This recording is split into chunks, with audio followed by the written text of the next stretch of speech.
Today, I'm welcoming Maik Dünnbier. As a Director of Strategy and Advocacy at Movendi International, he brings over a decade of volunteer experience in youth work.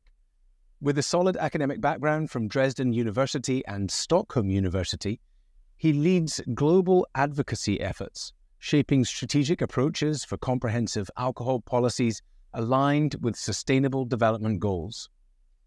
Maik collaborates with member organizations empowering advocacy and advising the International Board on strategic matters. Today, Maik is going to share with us some of the most recent research and understanding around alcohol, and I'm really excited to dive into this episode. So, without further ado, welcome to the show, Maik. Welcome to the show, Maik. How are you today? Thank you very much. I'm very well. I'm very happy to have the chance to talk with you. Good. Well, I'm excited to get into this as well. We've been planning this for a little while, so yes, I'm excited to deep dive into it. But perhaps before we jump into some of this wonderful stuff all around alcohol and society and the impact it's having and research and good things like that, maybe you could give us a bit of background for everyone to understand a bit more about Maik. Yeah, I'm happy to share. My name is Maik Dünnbier. I'm born and raised in Germany when Germany was still separated, so I'm from the former East. I feel very lucky. My passport changed without me doing anything, and of course the world opens with lots of opportunity. And that is, I think, important in my life story. I live in Sweden now. I've been living here for 17 years. I have a background in political science, philosophy, global development, academically. And I am today the Director of Strategy and Advocacy in Movendi International. That's very briefly about me. I really like football, all kinds of other sports, ball sports especially. I used to play football myself, but I think today we'll talk less about football and more about what I do in Movendi International. Yes. Yeah, I think so. How did you end up becoming Director of Strategy and Advocacy at Movendi? I started studying political science and philosophy in Germany, and I felt like, due to where my family is from, that I wanted to contribute to make the world a little bit better, contribute to society. And during the studies in Germany, I didn't find that. So I didn't find a platform to get involved, but I had friends here in Sweden, and they told me that there is a movement of people and communities that I could join for a year. It's called European Voluntary Service, where the European Union is funding young people to participate in social or environmental projects. So I did this, and I really liked the philosophy, the commitment with your own lifestyle to live free from alcohol and other drugs, and to connect to bigger values. So alcohol is an obstacle to human rights, democracy, youth engagement, youth empowerment. So I did this for a year. I really liked it. I liked Sweden, how a society works here. I met my future wife. You can imagine that that's always part of a young person's, I think, journey through life. And I felt that this work is a dream come true for me, studying political science, working on the intersection of prevention and policy. And I stuck with it since 2006. So first for many years as volunteer, doing this work for free, heart-driven. And then Movendi International employed me as political officer, and slowly but surely I graduated, so to say. Very cool. And what about your own relationship with alcohol? Because there's a bit of story there. Tell us a bit of background there. Yeah, so I think this answer I cannot provide without, again, mentioning that I'm from Germany. And in Germany, we have a very pervasive alcohol norm. We have a very young legal age. So at the age of 14, kids in Germany can start using alcohol when an adult, a caregiver, is nearby. And so it's actually very normal. And for me, it was not normal. I was thinking critically about this, and I told my parents that I wouldn't use alcohol. So we have a rite of passage when we are 14 to be welcomed into the circle of adults. And I decided when we have our big family gathering that I would give my little toast and do this with an alcohol-free drink. So through puberty, when we started going to parties, I was staying alcohol-free. I like to focus more on being good at school. I wanted to become a professional football player. I was pursuing that. And alcohol had no meaning and had no role in my life. But for a few years later on, I consumed alcohol, and I joined the senior team. I was still very young, but I joined the senior team. I was always the first at the training, the first to come, the last to go. But at one point, my coach told me, Mike, can you make an effort to be more part of the team? And of course, what he meant with this, you get it. Can you hang out with the guys after the training session and have a beer? So then I was consuming alcohol maybe for 2-3 years. And when I got the opportunity to do this voluntary service in Movendi's youth movement, I remembered that that I already had thought critically about alcohol's role in my life, alcohol's role in society. So then it was also easy to just skip it again. And since 2006, I live alcohol-free. Amazing.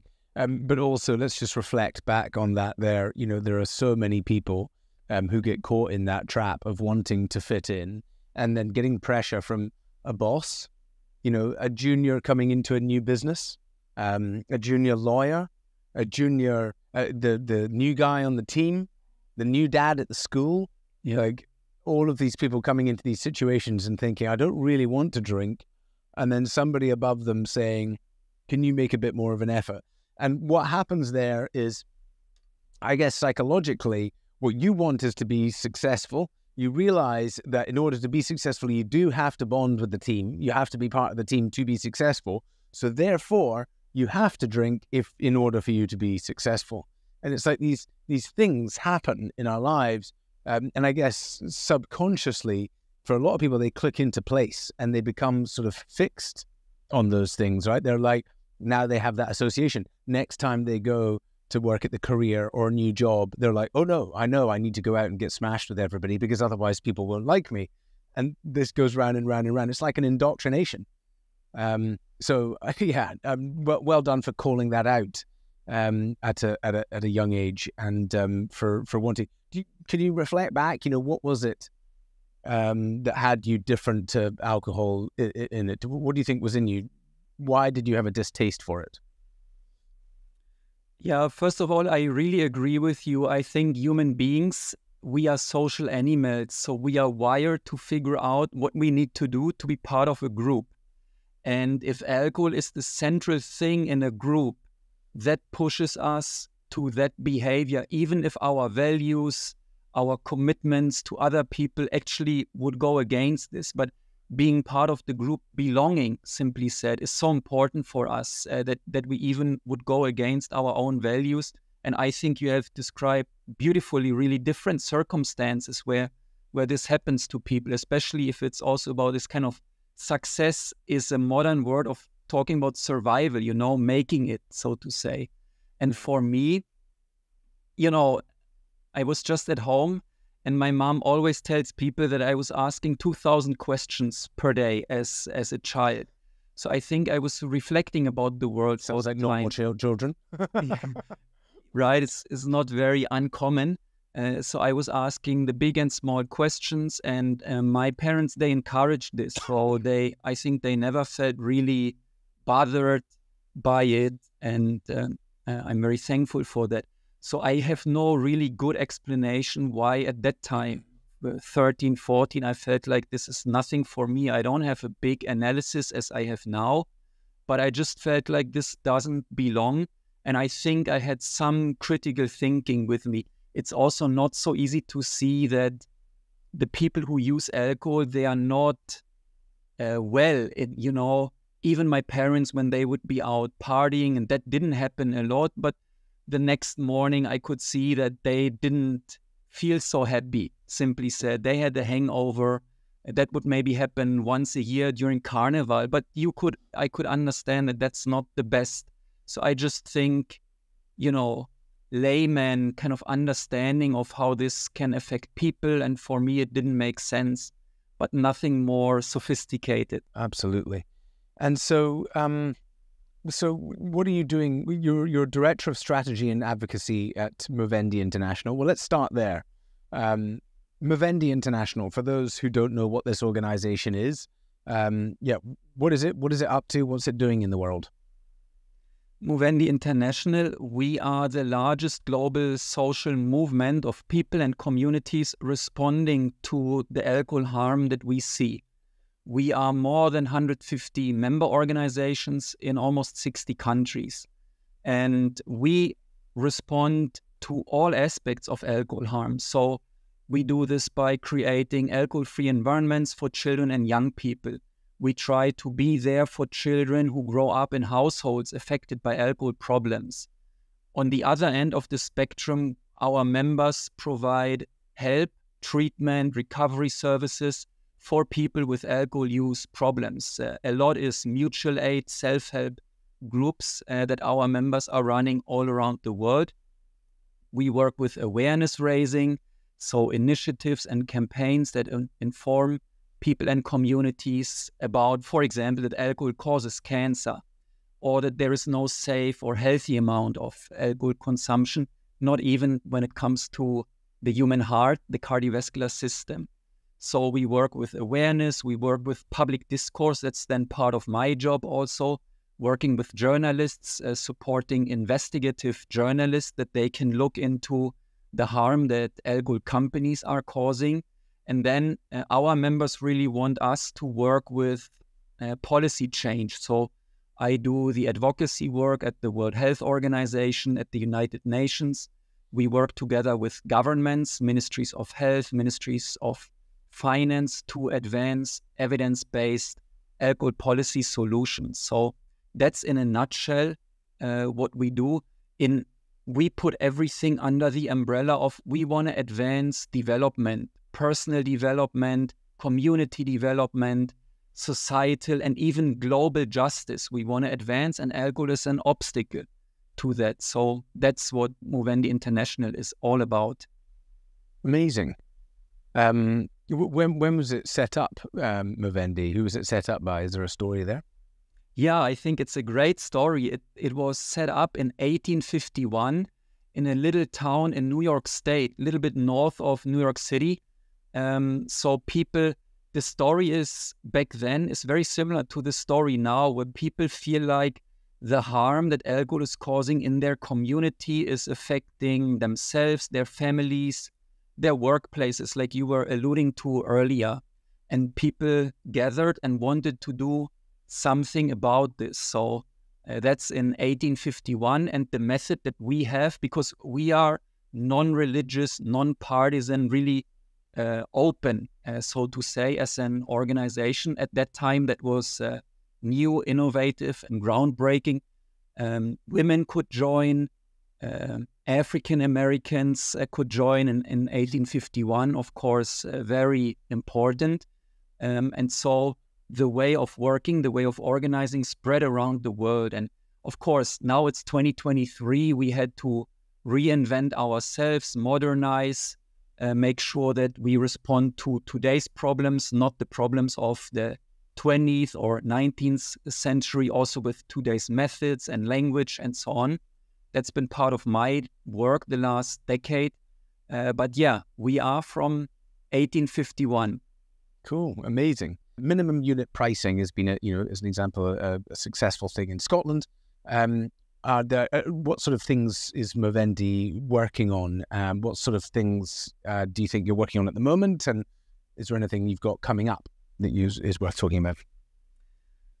We are supporting alcohol policy advocacy work initiatives in more than 30 countries around the world right now. So I just had a call earlier today with our members in Lesotho, and they are working to raise the alcohol taxes. So you mentioned minimum unit pricing. That's the affordability dimension of alcohol. That's a big focus for us, working with alcohol taxation, making sure that alcohol is not so affordable simply said. In other countries, we work with helping our members and helping governments to raise the age limit. Here in Europe, some countries are looking into this. Latvia, Denmark, for example. So that's availability. Reducing opening hours, for example.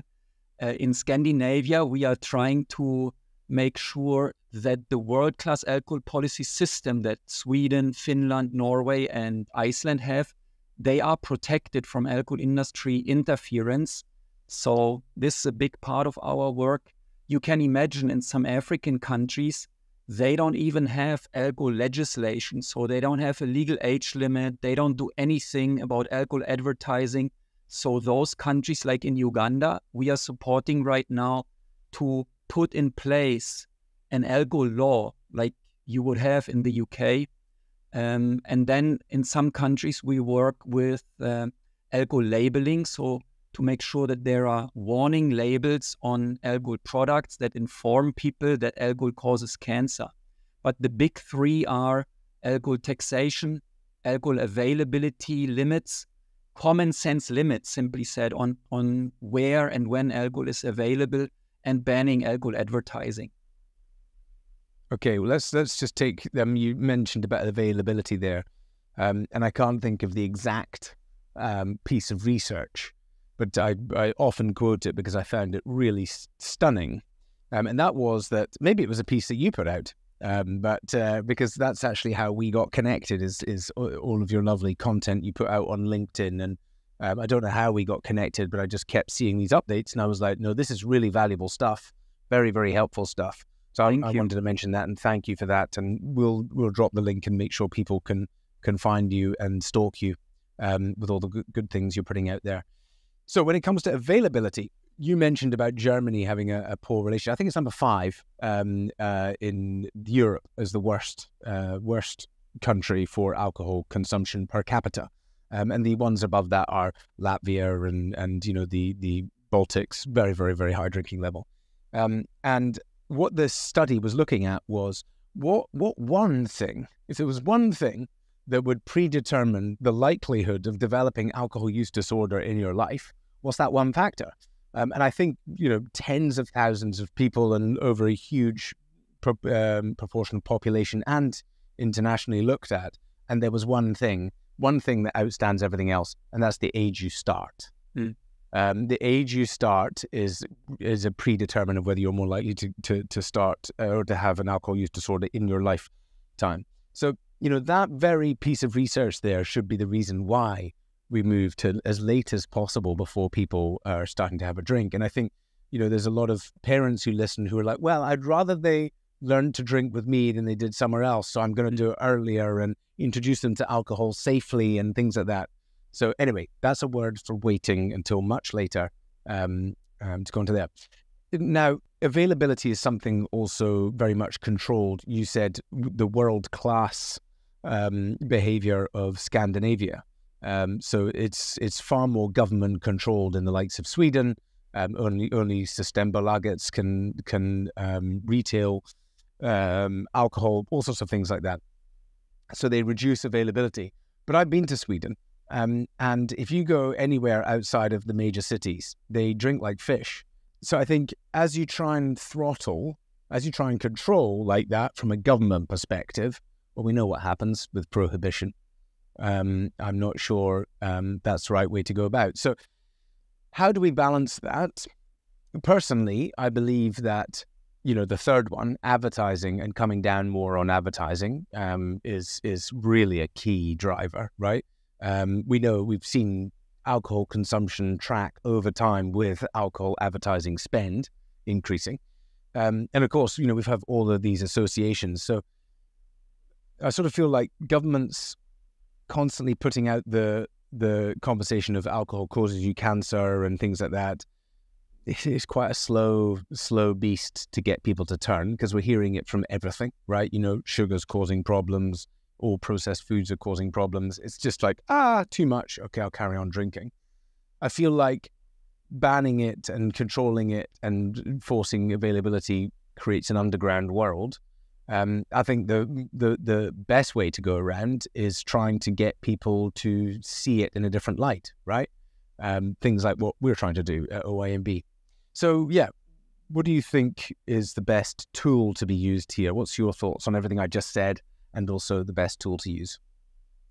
I think you are talking about two different but connected things. One is to change what we call the alcohol norm, so the role that alcohol plays in our societies, in our social lives, the view that people have of alcohol, the glamour around it. That's one thing.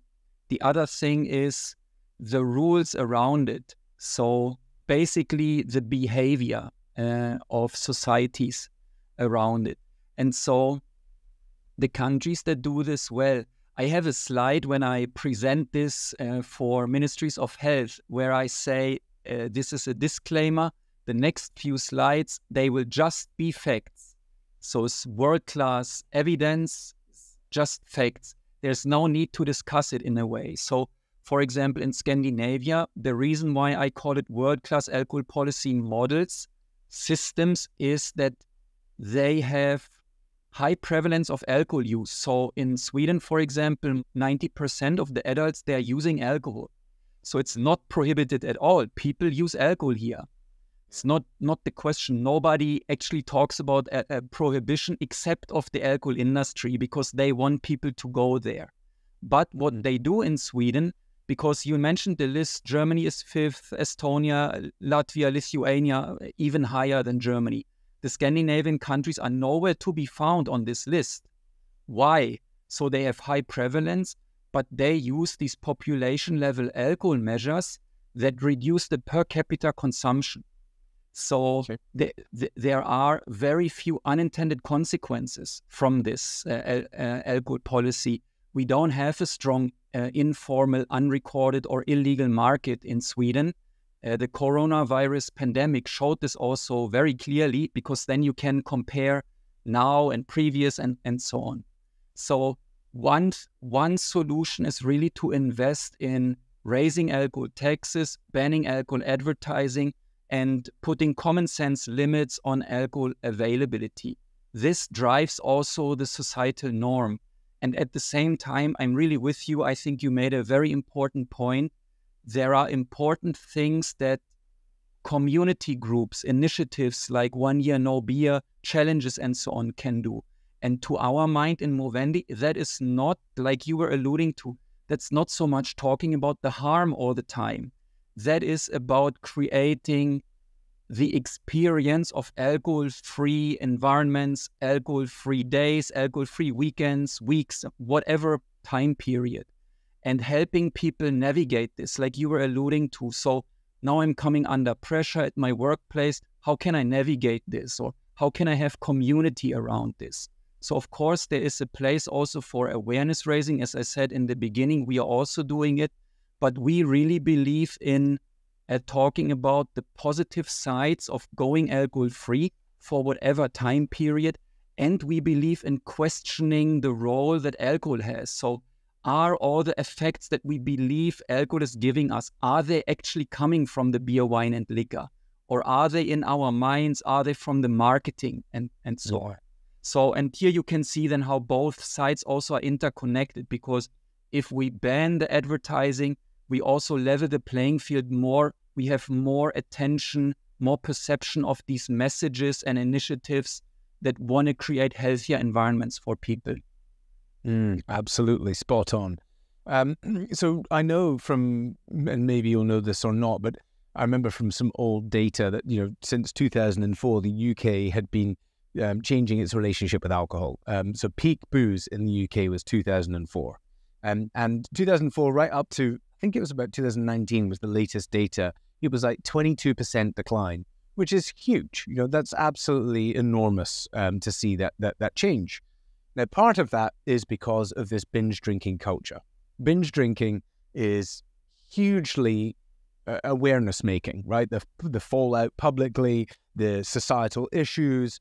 I mean, everything. You imagine social domestic violence, you imagine robbery, theft, suicides, like all of this stuff are exponentially increased from significant heavy drinking levels or binge drinking levels like that. So because of that, the UK had been on a great trajectory. And then something came along called COVID, and it's changed the world's relationship with alcohol in the opposite direction. So what I'd love to hear your thoughts on is what are you seeing from COVID? Do you have any stats or data around what's happened in the world or in different countries? Anything you've been made aware of that, step things up a notch? Yeah, this is a great question, great analysis. And we are trying, as part of my job, to follow the scientific developments, the policy developments, and thirdly, what the alcohol industry is doing. And I think the story of the coronavirus pandemic has to be told with all three elements. I think in general, it's a little bit different across the different societies, but in general, we see a trend where people who have been, before the pandemic, who have been using little alcohol, they have further reduced or they have quit. So that's very positive. I think that's what you are alluding to for the UK. But as you said, in the UK, you also have a population of heavy alcohol users. And the people who have been using alcohol at heavy amounts, they have further increased their alcohol use. So we have both trends now. And of course, for public health, positive that people reduce and quit. But it's also really concerning that some people, in some societies, it's actually a lot of people, like in Canada, United States, there's lots of people that have increased their alcohol use. So this is the trend. The alcohol industry has really pushed this trend because they have targeted people. They have promoted alcohol as a coping tool. And we know from mental health sciences, when people use alcohol as a coping tool, it makes them even more vulnerable to alcohol use disorder and addiction. So this has been so unethical of the alcohol companies to push advertising into our living rooms, where this has been the message to people. We know this from Australia, for example. And then thirdly, the alcohol industry in several countries, I think including the UK, they have received the status of essential service, essential business. And they have pushed for worsening alcohol policy systems, alcohol policy standards. So in the United States, you can deliver alcohol now and you can get alcohol all day, every day, where this has not been possible. And they have received exemption status, and now the exemption has become the rule. And the industry is going for these kinds of changes in many other countries, in African countries, Southeast Asian countries. So these are the different trends where there is some positive in it, there is some negative, and then there are these industry tactics that make us really concerned. Yeah, I mean, that saddens me a little bit to hear that. I think in my own little constantly glass half full, positive, the world is getting better brain, I really thought that we were coming down more on alcohol.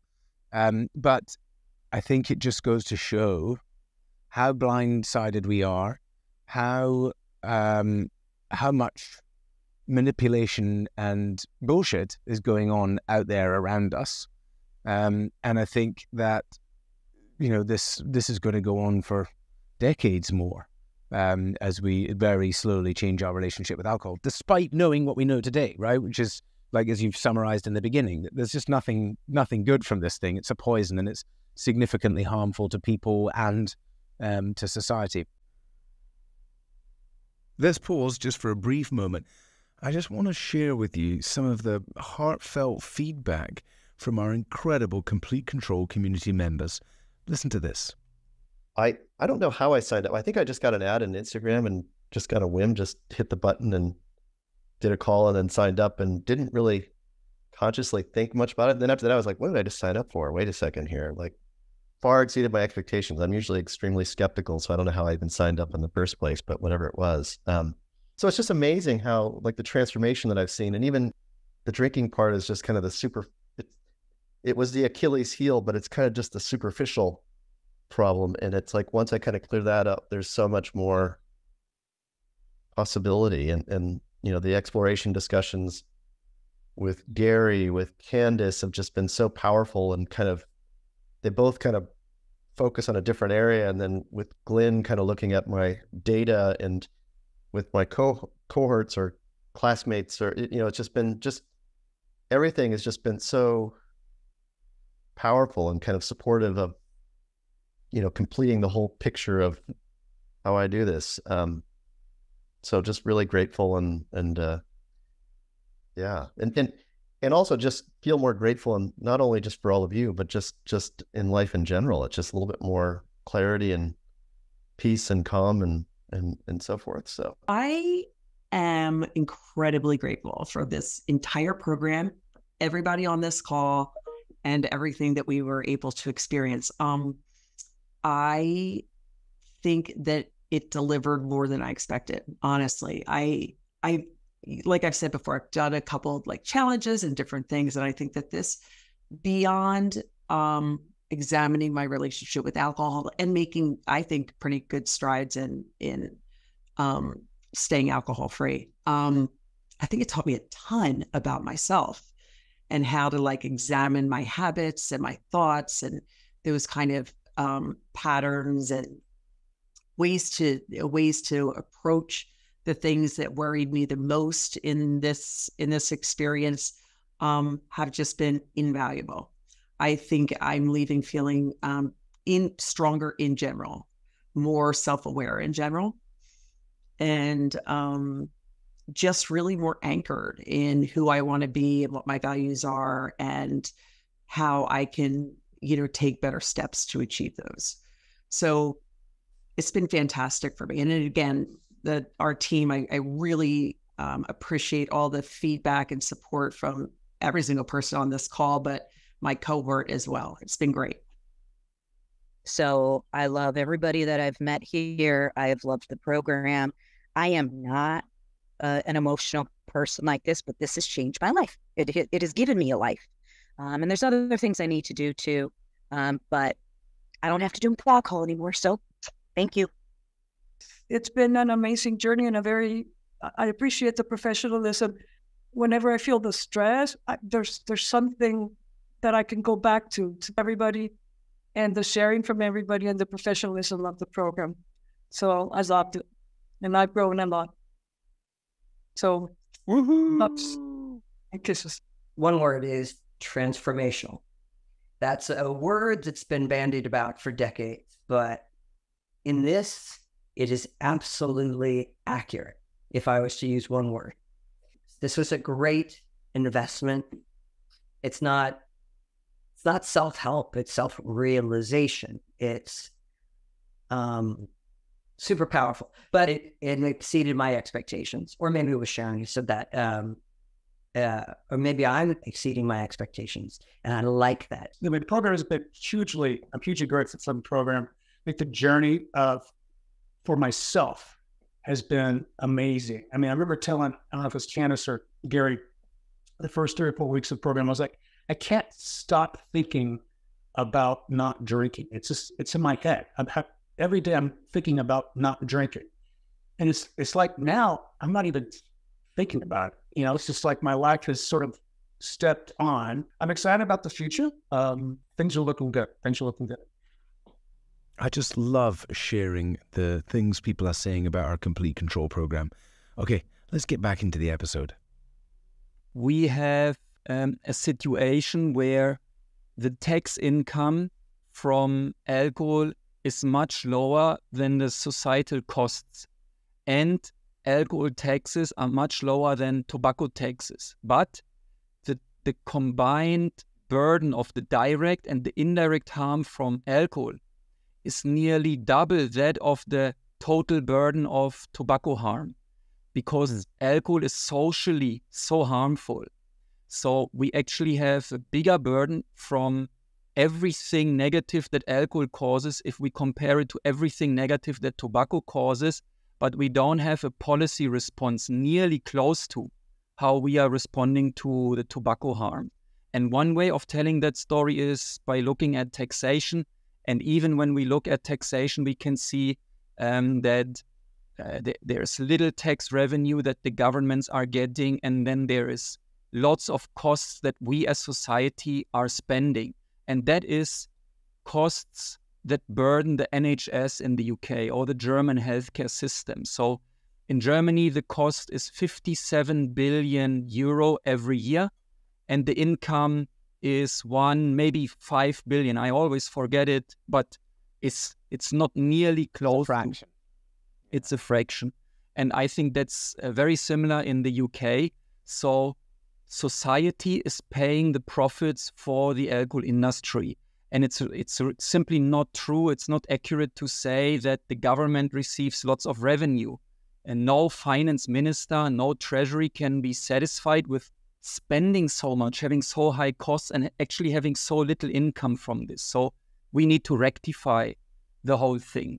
And of course, that doesn't make sense. So why then? I mean, governments are scratching for money from everywhere. If that was really true, and the finance minister was saying that, hang on a minute, I'm paying out 52 billion, and I'm only getting 2 from this alcohol industry. Let's clamp down on alcohol, or let's make more significant strides. So I would think that the finance minister of each government would be on your side. Yes, right, we really want to help do this, but we have to do it in the right way. I mean, it'd be worth investing in, right? You know, what would be the cost of getting everybody into OYNB or part of Movendi International's programs so that they can fundamentally change their relationship with alcohol? There'd be far more worth spending on prevention into that space. And yet I don't see that. I mean, I haven't had a penny from the government in 9 years of running this, or any government. So, yeah, it would... Why... I'm still confused. Why don't you think this is getting somewhere?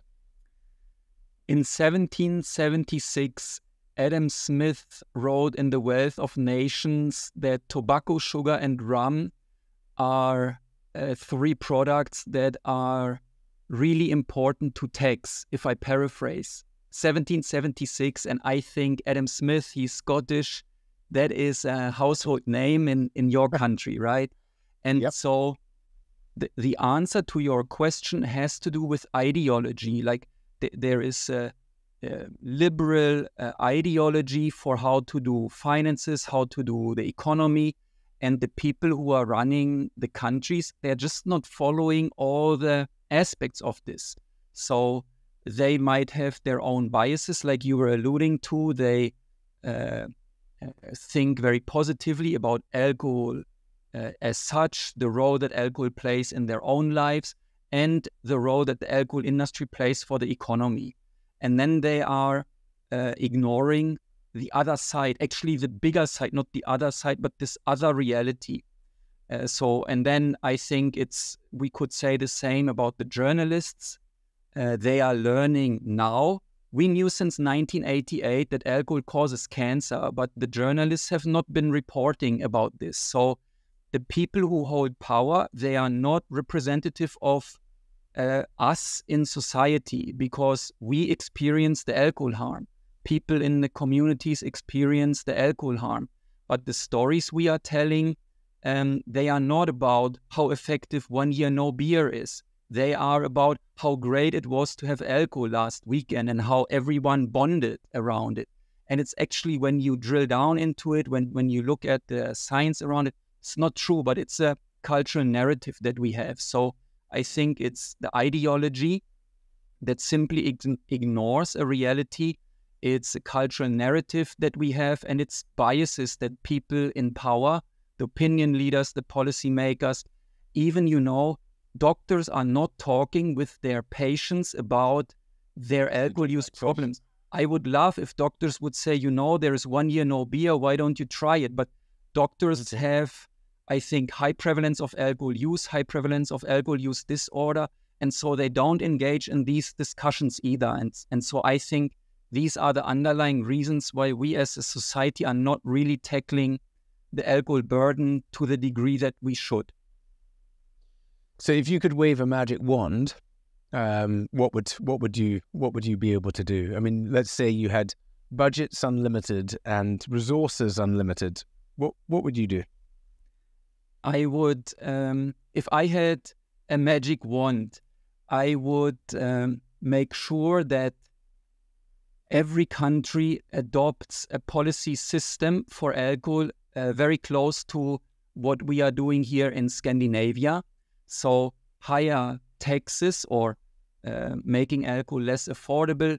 With the Scottish experience, for example, a floor price for alcohol, that we eliminate the ultra cheap alcohol, and putting common sense limits on where and when alcohol can be sold, having protective alcohol age limits, for example, to protect children and young people, and banning advertising. I think that's very important. So these three things would be in place. And that would generate a situation where we are reducing costs. So in economic language, we are creating return on investment, and we are creating additional revenue. And this revenue I would invest so that it benefits the people. I would invest it in making sure that we have enough treatment and recovery services, even online ones, like 1 Year No Beer, but also well-educated nurses, general practitioners in the primary health care. And then prevention interventions that are actually evidence-based, that are not just, like you were saying earlier, telling people about the harm that we anyway know already, but investing in prevention, health promotion that creates real healthy environments where people can connect online and in real life. So it would be a whole system, you know. The policy measures, they fund, they generate the resources to create environments where people can connect, where people can be together, and where we can have a little bit healthier social norms, social gatherings. It still sounds like one small foot forward. If I look at Sweden, alcohol per capita 9.6, I think it was last litres per annum, and the UK's 10.8. So it's not that much difference. Even though they have those important things. So and I think, you know, in a way, I think there's an opportunity here for the alcohol companies, and I think that is to create the next alternative, a safer alternative. And this is what's the world is happening in functional drinks, you know, using botanicals, nootropics, things like that. There's a lot of investigation going there. You know, I think being heavily incentivized to create the solution, the alcohol companies could be investing a lot more into that, such that, unfortunately, we live in a world that is incredibly stressful, is incredibly frantic, and getting more and more addictive. And so people feel like they need something to take the edge off and cope and things like that. And I think as long as we live in that society, then being able to provide something to them that isn't as harmful as alcohol is, I think is a way we can help people or help this shift. And we are seeing quite a lot happen in that space. So fingers and toes crossed, that goes some other way. But so what about some of the other things that you are working on? Is there anything in particular that you've achieved or worked on recently? I would say it like this. An old way of talking about the alcohol industry is calling them the liquor machine. And I just wanted to tell you, the very first factory ever built on the African continent was a liquor distillery today, where today Botswana is located, so in southern Africa. And why would white people build a liquor distillery in a place where no one was consuming alcohol? Of course, for oppression reasons. And so I think it's very important to our mind, and that's a global justice dimension of our work. The alcohol industry has had a century of time to prove that they can be part of the solution. They are not part of the solution. As we speak, they are trying to teach children in the UK that they are the problems if they develop alcohol use problems, because they cannot handle their alcohol, they are irresponsible. And of course, that's deeply stigmatizing as an approach. And this, the alcohol industry does in countries around the world. So I could enumerate now different examples of all the unethical things that the alcohol industry is doing. And so they are not part of the solution because they keep making the problem worse. I think part of the solution are these innovative online challenges, projects, communities that really make help available for people, that provide services for people, or that connect advocates for the policy solutions. And I think that's where the conversation is. And I think that's where our success is. That's where we are making a difference now. We are working in 6 countries through the Reset Alcohol initiative, together with Vital Strategies, helping governments raise alcohol taxes in an evidence-based way. We are working in a community engagement campaign to bring people together and inform each other about the fact that alcohol causes cancer and that what can be done about it. Like, we want policy change. We just don't want, this kind of passive information. We want to empower people to take action.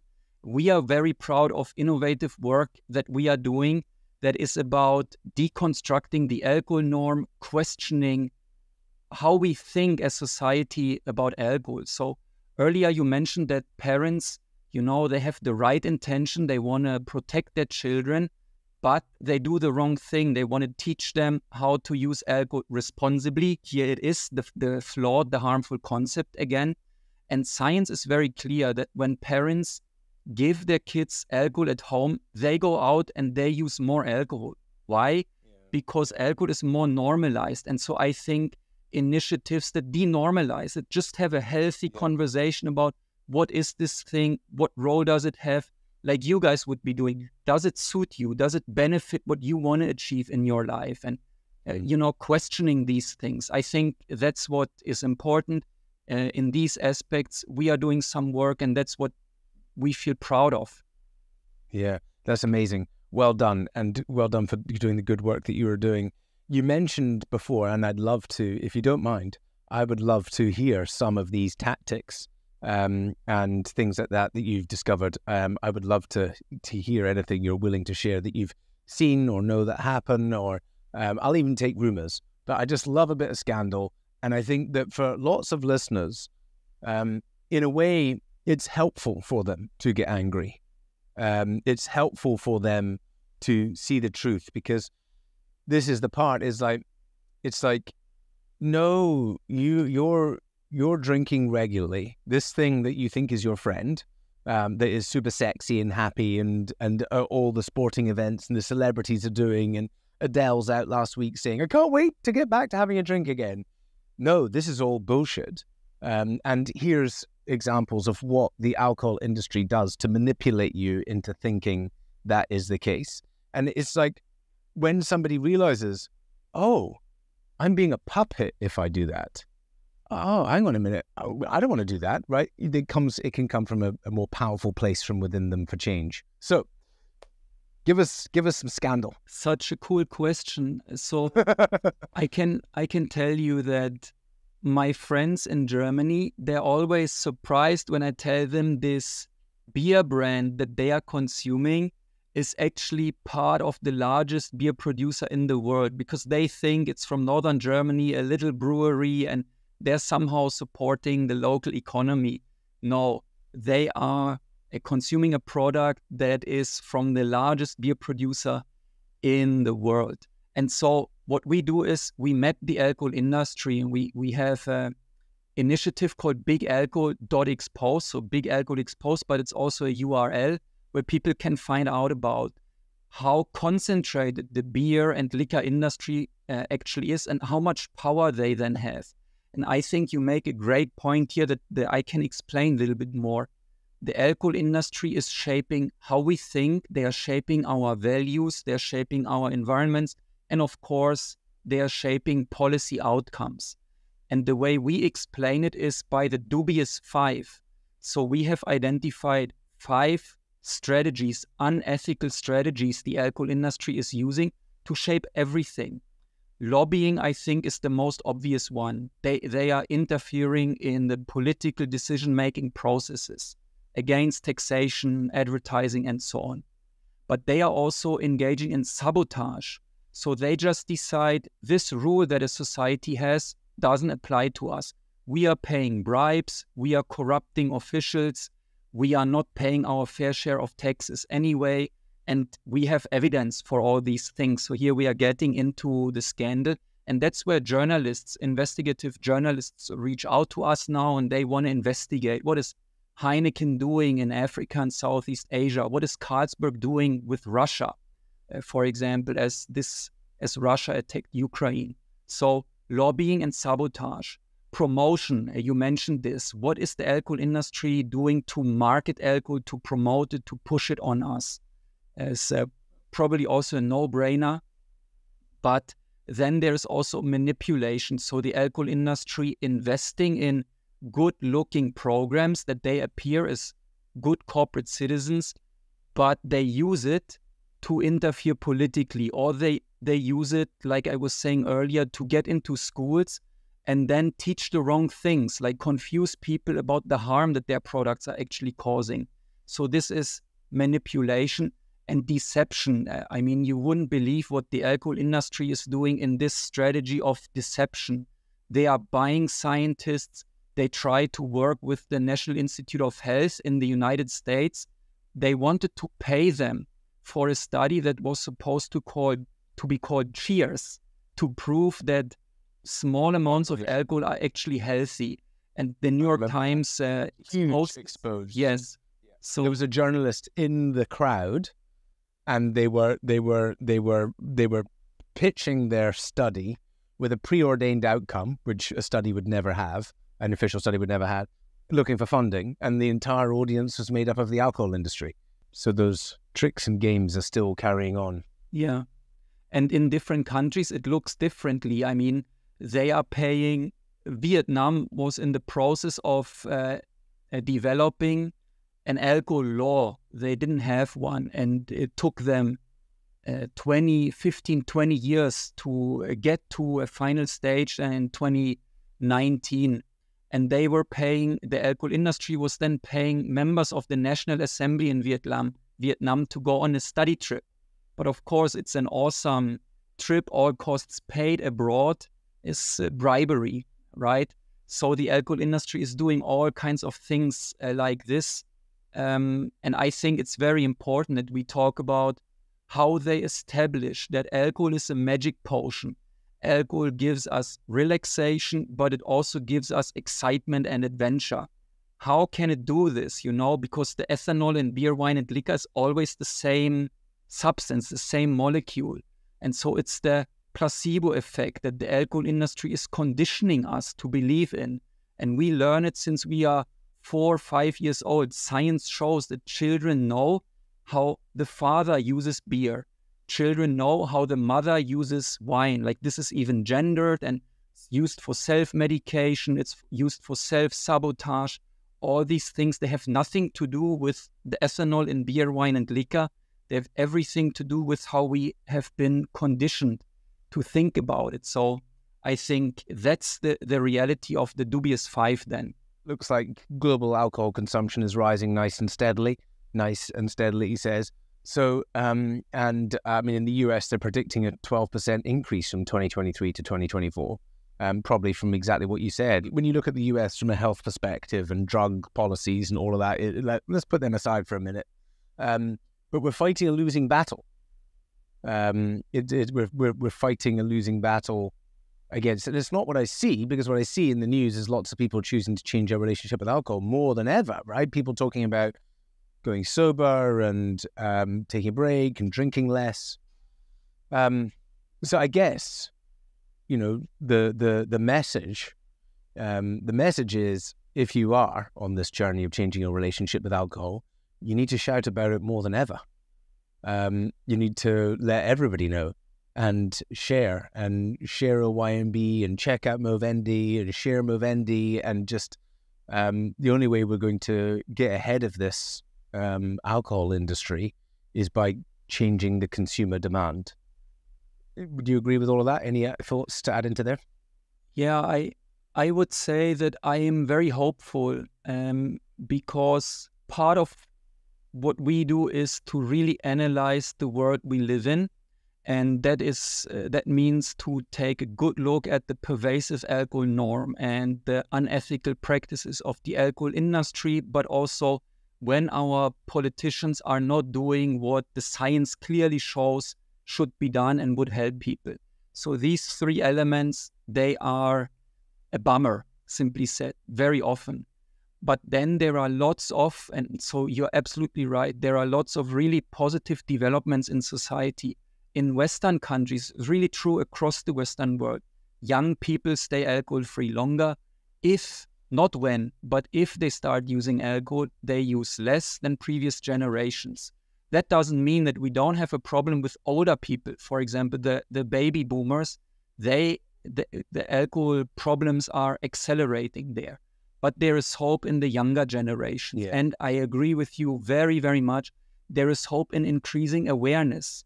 So the alcohol industry is really scared. Like, you wouldn't believe what the wine industry is doing in the European Union, pushing wine as healthy.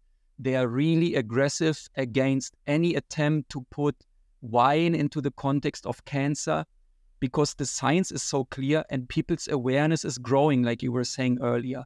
So as awareness grows, as people's commitment to living more healthily, I think also living more in communities that are more inclusive, because what the alcohol norm has done is just excluding people. Yeah, if you didn't want to have alcohol after drink. work, your only option was not to go there. Yeah. And all these things are changing now. Like, we are creating better environments for more people. And so, like you were saying, if we can make Movendi, 1 Year No Beer, all the other awesome things more available, if we can have these more humane conversations about what the harm is, what are the different concepts of people's lives, people actually realize there are more diverse preferences. Like, the preference is not using alcohol or not using alcohol. The preference is, yeah, I might use alcohol sometimes at this wedding, but also at this wedding I don't want to. Yeah. And that will also be okay. And I think I have lots of hope for these developments. Well said. Good man. And so what's next for you? Any final thoughts you want to share with everyone? Next for us is in the concept of challenging and breaking the alcohol norm. Early next year, we'll release a book and a program that helps people question the role alcohol plays in our society, the identities we create through alcohol, and then to do this in a better way. Like I said, to build more inclusive, warmer, more welcoming social environments where we are aware of the role that alcohol has been playing and where we can deconstruct this. So we are really excited about this. We are really excited about working with governments, the World Health Organization, our members on the policy change that's going on. But this kind of initiative to help university students, for example, come together and reflect whether the way they deal with alcohol actually helps all the students that they care about, or whether this causes problems. That's, I think, really cool. I've done this in a number of places, just recently in Germany also. So that's coming up for us, just one of the many things we are doing. Love it. Amazing. Well, good luck with all you are doing. I'm no doubt that we are going to stay in touch as we keep trying to support people change their relationship with alcohol around the world. Where do people find out more about you and the things you're up to? People can find out on our website, movendi.ngo. We have the world's best news center, the resource center for latest news about science, policy developments, also where we analyze the alcohol norm, many of the topics you and I talked about today. And then in the social media, we have a podcast that you can find anywhere where people listen to podcasts. So we have a diversity of resources to make it easy for people who want to get involved, who want to know more, get engaged in this, just to do it when they have time and wherever they might be. Well, thank you very much for coming on the show today, Maik. Thanks for your time, and keep at it, and we'll keep in touch. I appreciate you very much. Thanks for having me. Take care, and good luck to you as well.